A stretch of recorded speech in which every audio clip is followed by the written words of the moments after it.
Today we're talking about expanding foam. Now, I know a lot of folks out there think, oh, it's stuff for hardware, fixing up the bathroom and stuff, but it's excellent for LARPing. And we use it in all kinds of props and accessories and things like that. So, looks like you've got a can under your hand there, Sean. Tell me what you got there. Yeah? Great stuff, Gabs and cracks. I guess we can also make some good figures. Seems like, let me see. So what do you know about the great stuff?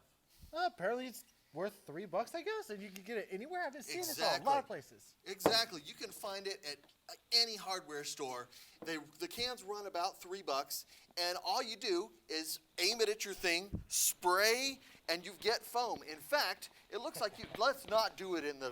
Oh, I was going to try I think somebody will be upset. But the other thing is, what you folks at home don't know is it's about 10 degrees in here in the studio, and this stuff doesn't work well in the cold. Always do your expanding foam where it's nice and toasty warm. Oh, fine. Much easier to do in Texas. So, looks like you've got a prop right over there, big old cave stalactite or stalagmite. Not from the ceiling, it's from the ground. It's stalagmite. It can go either way. It's Yes, foam. It's light. Tell me what you got going on there.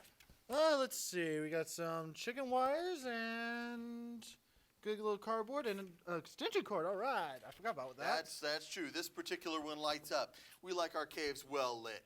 So yeah, all it is some wire, in this case chicken wire, to make a form, and then you can see the foam is just sprayed on.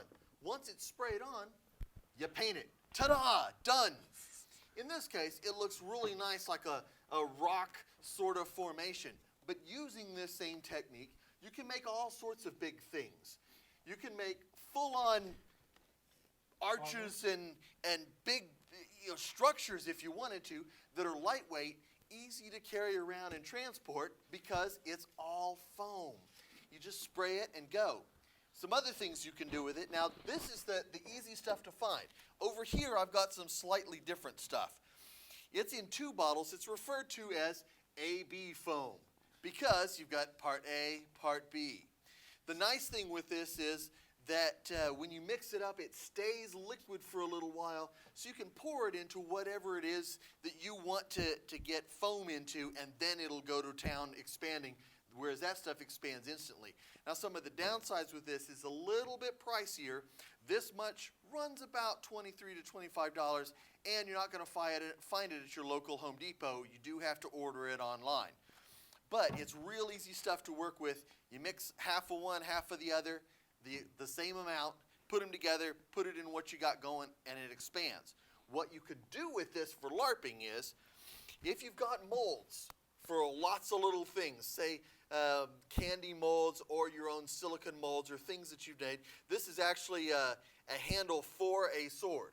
Okay, if you're tired of just the basic PVC and you want something a little cooler, and all you do is take the stuff, put it in the mold, let it expand out. It takes about 30 minutes maybe, and pull it out of the mold, get the next one going, and you can make a pile of these sort of things real quick, and they do take paint equally well like that. Another thing that you can do with this style of foam that works as well is when you're having LARP events, especially if you're at places like state parks and things like that, oftentimes you'll come across burn bans and that sort of nature. You won't be able to have like real candles and campfires and stuff. We can get around that. We're LARPers. We've got expanding foam. Take your piece of PVC, fill it with expanding foam. Once you've done that, add a little bead of hot glue around the top. Take an electric LED tea light, stick it in the top, paint it whatever color you want your candle. Bam! Reusable piles of candles that do not actually burn but look like it for your event. Ooh. Wonderful, wonderful stuff. Now, we also have this guy in the middle. I cannot tell you the number of times that I've seen some sort of monster playing in LARP, and I've got some guy with a gray tabard that says Stone Golem. Right on, dude. For almost the same cost, we've got this. This is cardboard. over the cardboard. We sprayed the heck out of it with great stuff. Little bit of this, kind of filling in gaps. Once we had a big old mass, we cut it. Yes. So all these areas and stuff around the edges, we simply cut it. You can take a hot knife, you can take an electric kitchen knife, but if you use an electric kitchen knife, do not use the one out of your kitchen. Go buy one, they're cheap. Your husband, wife, significant other, parents, whoever owns that electric kitchen knife will thank you later. Now, I think from what's inside is because it's showing black on TV. It's a biker's helmet that you got from. It is a cyclist helmet that we found out of Goodwill.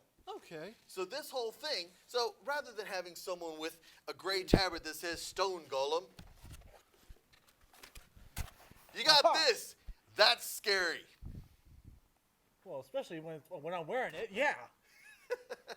It's really, you can make all kinds of monsters and stuff real easy, real cheap this way. The stuff looks good. It lasts. There are a few dings here because we have had it in combat, but it holds up. It holds up to transport. It's some great stuff. Now, how many years has this been going for? I'm just wondering because this one is actually fairly recent, within the last few months. We finished it up around Halloween for some costume stuff, and then we used it in a few fights here and there. So it hasn't been going on very long. However, it's going to be good for a nice long time. Okay. So that's good. Right. So, do we have anything else to really make them say, hey, buy it, do some projects with this? you know, I'll tell you what. We're going to leave off with this and let our people go and think about things that they can do with it. And I want to see some pictures. Email us some stuff. Tell us what you've done with expanding foam. You good with that line? Because that's the last one. Because we're going to talk. I was going to start with the next month part, if you don't mind about that one.